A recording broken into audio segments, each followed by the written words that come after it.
Hey guys, welcome in. It's been a hot minute, but it's time for another edition of Pony Pundits, and you'll never guess who's on vacation here today. But have no fear, we've got one of the OGs here, Sig in the house, and of course there's Sean's here. So Sig, always a pleasure to see you, man. Here on Pony Pundits, powered by WagerTalk, and what's been going on, man? I know you're excited. Saratoga is getting ready. Actually, just started. In fact, which is without a doubt one of your favorite times of year here, Sig. What's going on, man? You're right, Joe. Saratoga just kicked off yesterday. It's a 40 days of racing up in upstate New York. It's probably traditionally one of the toughest meets of the year. And they say if you leave New York and drive about an hour and a half north and then turn on Union Avenue, you go back about 100 years, and that's really what it is. It's tradition at Saratoga. And looking forward to a great summer, guys. We got a great deal. I'm sure Joe's going to mention here later. Yeah, no, it's a great opportunity to make it an extremely profitable, 7 weeks here in the meet. And Sean knows. Well, no, I guess Sean's here. Sean filling in for Marco. What is going on, my man? Last time we saw you, you were ripping up tickets, throwing it at the TV, something yelling, chalk this, chalk that. What's going on with you, man? What's new? Yeah, not a whole lot. You always know Del Mar's coming when Marco starts asking for help with WagerTalk because he's going to take vacations. And then, of course, this morning, what do I get? A picture of the beach sent by Marco. It's like, thanks, it was pouring rain, and now it's humid and hot in Vegas. Thanks for leaving us. No, everything's great. Like, looking forward to Saratoga, talking about this race coming up tomorrow. And then, Del Mar starts coming up soon. So that's another track that I really, really look forward to handicapping in the summer. Yeah, no, it's a beautiful, and I mean absolutely beautiful time of year here for racing. Obviously, calm before the Breeders' Cup Storm eventually going to get here. But you heard Sig mention summertime, and we do have a Grade 1 race tomorrow, Diana Stakes at Saratoga. We're going to break that down for you, but I do want to remind you right now, very limited time offer. If you head over to Sig's page at WagerTalk.com, you can get the entire Saratoga meet. That's 39-plus race dates right through Labor Day for less than $5 a card right now, guys. $199. All you have to do is head over to Sig's page, wt.buzz / you'll see it there, Sig on the screen, and take advantage of it, guys. Sign up and get it done. Plus, you'll get all the individual day racing reports exclusively at that website as well. So great opportunity for you to hop on board, whether it be Saratoga or it be Del Mar. Great racing ahead here, gentlemen. And let's dive in here because we do have a Grade 1 race coming up here this weekend in the Diana Stakes, 6-horse fields. And Sig, I'm going to guess 3-1. You don't want Sean screwing that up. So are we going to start with you here with technical analysis? What do you think? Yeah, Joe, start with me here, technical analysis.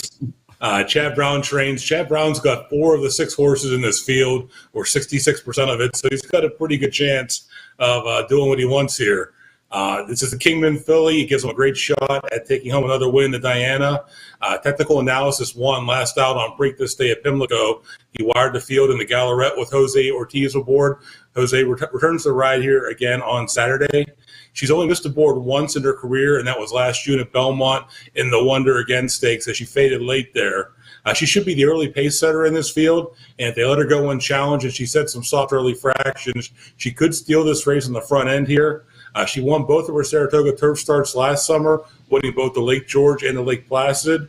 This race is going to come down. The Whip Brown horse is the best, but technical analysis, I think it's a contender in here. All right, liking it there. Chad Brown Ortiz can't go wrong. How about number 2, Creative Flair from over the pond here? What do you think, Sean? 8-1 morning line on this horse. Yeah, the 2 Creative Flair, trained by Charles Appleby, again coming over from Dubai. She has run twice in the States, both in New York, one at Belmont, one at Saratoga. Neither one of them were bad efforts. They just weren't good enough to win. And that's kind of the issue with her here. Is she good enough to beat one of the 4 Chad Browns? I'm not necessarily sure she is, but this is kind of the X factor. You get technical analysis, like Sig said, wants to go to the front end, wants to set the pace. there's another Chad Brown horse that also likes to be towards the front end. You don't think two Chad Brown horses are going to vie for the lead and kind of pound each other into the ground early. So this might be the X factor. Have Jamie Spencer get out there early, challenge either the 1 or the 6, and kind of see what happens, see where the cards lay, and if the closers are good enough to get them. But it's definitely a front end type horse that likes to be up in there. I'm not really sure she's good enough, but she could mix up the pace scenario here. All right, good stuff there. Moving on, number 3. Now, Sig, stop me if you've heard this before. You ready? Ortiz and Chad Brown. Bleecker Street, talk to me here. Number 3 at 6-5. Chalk. Yeah, Joe, Bleecker Street was installed as the morning line favorite here, and can't argue with anything that she's done so far in her short career. 7 races, 7 wins. She got a late debut on her career. She started this last August, made her debut late into her 3-year-old season, broke her maiden, came back and won a race at the Meadowlands, and then they gave her off. She was off from October to January, but she's had a pretty impressive 4-year-old card so far here. Like I said, trainer Chad Brown, another Chad Brown in this field with owner Peter Brandt. Peter Brandt has an interest in 3 of the 4 Brown horses in this race here. She has those 2 graded stakes wins earlier this year at Tampa. Then she won the Modesty at Churchill Downs on Derby weekend. And she won last month in the New York at Belmont. So she's been on a nice roll here. Brown's got a huge barn of quality turf horses, and she's pretty much flown beneath the radar on a lot of these races here. She was only the morning line favorite in 4 of her 7 starts, so she's not attracting a whole lot of attention here, but I think she's going to get a whole lot more attention after this race on Saturday. Irad, as you mentioned, takes the mount again, rode her to victory last out, and he had a good trip with her. I think getting more experience with this horse is only going to benefit him and the horse in this case. I think she's your top win contender in here. All right, liking it. Number 4 here. Again, stop me if you've heard this. Chad Brown here, Sean. Flavian Pratt, another horse from across the pond. What do you think? Yeah, this is definitely an interesting horse. Flavian takes back. He's rode her twice. The last 2 efforts, both of them have been decent. When you look at her form and when she goes that extra panel, the 1.25 miles, the 1 3/8 down at Del Mar, she doesn't have the same kick as she has when she runs 1.16 miles, 1 1/8. So she likes that little bit of a shorter distance, just to kind of get that turn of foot. You know, she's got to go up against Bleecker Street, who she lost to last time, who's everybody's lost to last time since she's 7-0. But her best efforts have been kind of on that little soft footing. She was up at Belmont on a really firm turf course on both of those days, and even back at Del Mar when she ran in the Breeders' Cup turf. So she's had a little bit of excuses. She should be a little bit more forwardly placed. And one thing I love about Flavian on 2-turn turf races is that he generally has a really good judge of the pace of the race. He can get his horse to get up a little bit forward when they're going too slow. He can make that middle move. He just has that internal clock when he knows to make the move. Now, he's gonna have to battle Irad, and Irad's got a great internal clock as well. But you're gonna get 3-1 on this horse, so a little bit more to like as far as the price goes, but she's definitely got her work cut out for her going up against her stablemate. All right, now let's talk about some prices here as we look at number 5, German Delete. Wait, there's got to be something wrong here, Sig. This is not a Chad Brown horse. It is Ricardo Santana Jr. Is that a misprint? All right, well, number 5 here at 15-1. What do you think, Sig? Not a misprint, Joe, but she is a little in over her head here against this competition. She is the elder statesman of this crew of fillies in here, being a 6-year-old mare. The other 5 are 4-year-old fillies. She's been getting it done year after year. 7 wins, 7 seconds, and 26 career starts. So she has been consistent, but I think she's a little past her primary here. Trainer Al Stahl shipping her in up to upstate New York here to take on those 4-year-olds, like I mentioned. She should be more fit today in this race. She came off. She only made 1 start so far in her 6-year-old campaign. That was last month at Churchill. She finished 2nd with Santana aboard. He's making the trip up here to ride her again. And while she may still have some wins in her, I don't foresee that coming here in the Grade 1. Diana tomorrow here. Her chance to hit the board is yes, and it looks like the turf's going to be firm. They haven't got a whole lot of rain up there. Her best races have come on firm turf, so she may catch a piece of the underneath here. but definitely not a win contender in my opinion. All right, tossing it. And finally, number 6. This is more like it. Chad Brown with Joel Rosario above. I mean, I guess there's not a lot not to like about a horse in 6 starts, top 3 finishes and all. So what do you think here, Sean? 6-1 morning line. Yeah, Chad Brown's not trying to win the race. He's trying to complete the superfecta and just go 1 through 4. This is an interesting horse as well. Again, we kind of talked about technical analysis and wanting to go to the lead. In Italian, again, is a horse with early footing, can get out of the gate quickly and can go towards the lead. I don't think we're going to see 2 Chad Brown horses battling, for the lead and kind of ruining their chances. Maybe not to win the race, but to complete that superfecta. Joel's got great hands. He's a great closer. So if I'm Chad Brown, I'm letting him sit off a technical analysis. If the one's not good enough and can't go the distance, I think the 6 is gonna be the kind of that first horse to try and pick up the pieces and hold off the 3 and the 4, Bleecker Street and Rogier. So I don't think I think she still needs to improve a little bit to beat these horses, but the pace makes the race, and she might just have first run, and Joel might be able to save enough to hold off those closers. Definitely an interesting horse at 6-1. All right. Well, there you got it, guys. Nobody's going to mistake this for the Derby. 6 horses. It is the Chad Brown, the Diana Stakes here. So, Sig, we're going to start with you here. Talk to us about what your card looks like for this Grade 1 race here tomorrow. Well, Joe, Sean just mentioned the Chad Brown Superfecta, and I landed on all 4 Brown horses in my top 4 here.